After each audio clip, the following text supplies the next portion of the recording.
The New York Islanders, the answer to the age-old question, how long does it take a franchise to speed run from historically significant to culturally irrelevant? Though the Islanders made the playoffs last year, they are a team that just continues to exist in that purgatory of mediocrity. Is it finally time for the Isles to accept their fate, pull the plug, and start on that rebuild? Or will they just keep shambling along towards another potential playoff berth and first-round exit? I admit it. Last year was rough.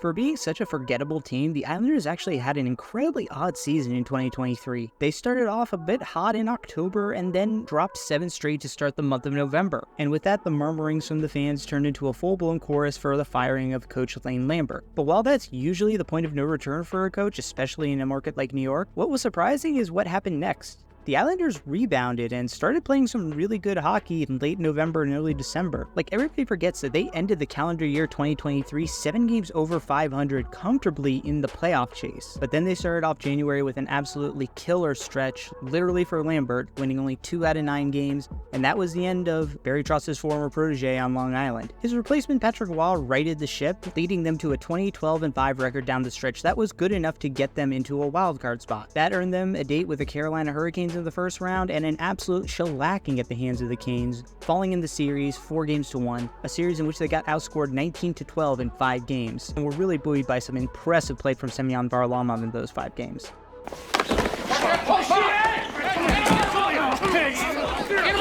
Islanders fans rejoice. It's not Lane Lambert behind the bench. Patrick Roy took over last year and did a very impressive job for an Islanders team that was kind of stuck in second gear. Roy is looking to get his reputation back on track after 2 disappointing seasons to end his tenure in Colorado, and taking a persistently mediocre New York Islanders team on a deep playoff run would be just the ticket. But there is also the worry that Roy would be a little bit of the John Tortorella type and suck in a lot of negative attention and notoriety, and perhaps be a distraction to the Islanders. For the first year, though, it looked pretty good. We'll just have to see if Roy can maintain it. You're a star, you're on top. Somebody bring you some ham. You should kill yourself.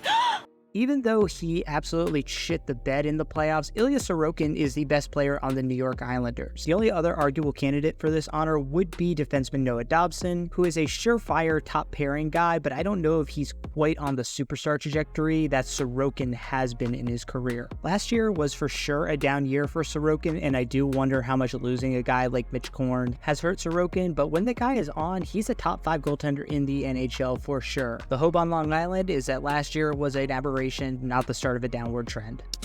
Oh, this guy again.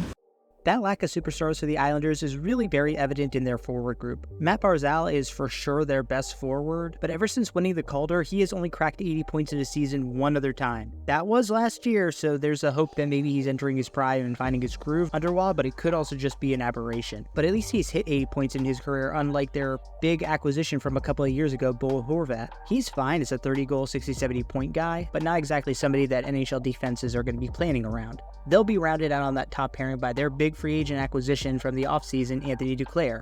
I do like Duclair and I do like the signing, but nobody is shaking at seeing Anthony Duclair on the team's top line. Brock Nelson will center the team's second line and is coming off of 3 of his best years of his career in his early 30s. Luckily, he doesn't play a very physical, demanding game that's going to fall off a cliff very, very rapidly. Next to him on the wing will be the geriatric Kyle Palmieri and the young Simon Holmstrom, who the Islanders are praying is better than his 25 points in 75 games showed last year. Seriously, you're giving a guy with 15 goals as a career-high top 6 minutes? In all likelihood, it will eventually be usurped on that top 6 by their captain Anders Lee, who scores a lot of gritty goals, which is just code for saying can't skate, can't shoot, stands in front of the net, and taps home rebounds. JG Pageau is catnip for Islanders fans who insist he'd be a 40-goal-a-year guy if he ever got consistency. And finally, the ghost of a player known as Pierre Engvall will round out that top 9. They actually have one of the best fourth-liners in the league centering theirs. Casey Zizekas is the exact prototype of a guy you'd want playing on your fourth line, but he's alongside too many consonants in a row and NPC Kyle McLean. The Islanders' backend is their strength and is a top 4 that would make any team envious. Alexander Romanov on the first pairing is probably the weak link, as he was one of the weakest possession players on their backend,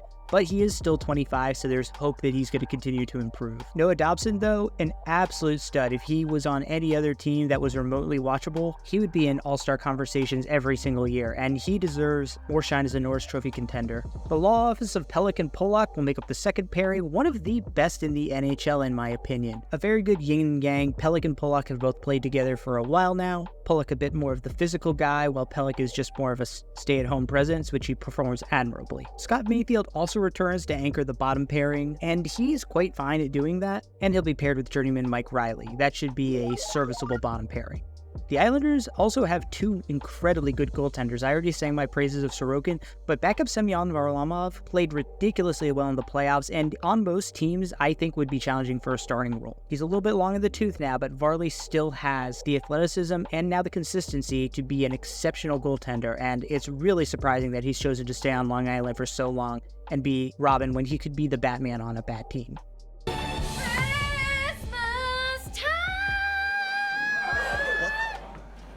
Oh, Britta's in this? Hey, Magic Conch, did the Islanders sign anybody of note in the offseason? No. Thank you, Magic Conch. Now, the Islanders did get a big addition in the draft by getting to add one of my favorite players coming out in Cole Yzerman. With how limited their scoring potential is, I would put this guy on the team right now and think he could probably go for 20 goals. Otherwise, the Islanders are just trotting out the same group of assholes a year older and worse. That's not bad.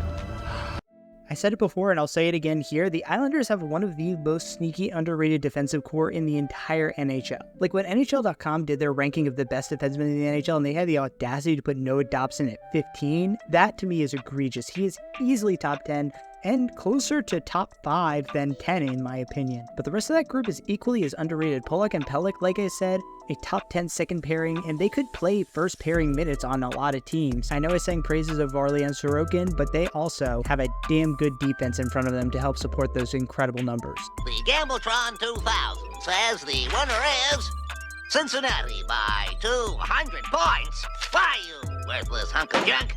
Two things can be true.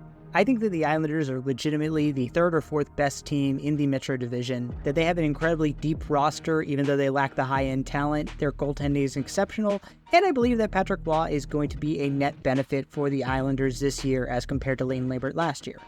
But the second thing I also believe is that they will miss the playoffs this year. They will be close, they will be right in the wild card hunt, but I think they just miss out by a point or two due to not having that big guy that they can lean on in the dog days of March and April. If they do manage to slip into the playoffs, I think it'll be a lot like last year, an early exit to one of the better teams in the East. And if they miss, unfortunately, I don't think they'll miss by enough to make Islanders management realize that now is the time to start dismantling and rebuilding to avoid just treading water for another half decade. Lou. Hey, Lou. Wake up. The Isles need a 35-goal scorer. You can't keep riding the Sorokin train to a first-round exit every year. Oh, Islanders. If you could ever do something more memorable than Rob Davidson's 197-foot bouncer on Toskala, I would acknowledge it. Oh boy, time for my favorite pastime of ragging on the Islanders. Where to begin? For years now, we've been unable to surround Matt Barzal with elite talent, because old man Lou's too busy being worried about players' hair and facial hair. I've been an Islanders fan for 24 years, and the closest we've been to the Cup is those 2 conference finals appearances we somehow pulled out of our asses only to get blown out by the Tampa Bay Lightning, not once, but twice. Who knows? Maybe Anthony Duclair is the missing piece we need to finally win the Cup, but I doubt it.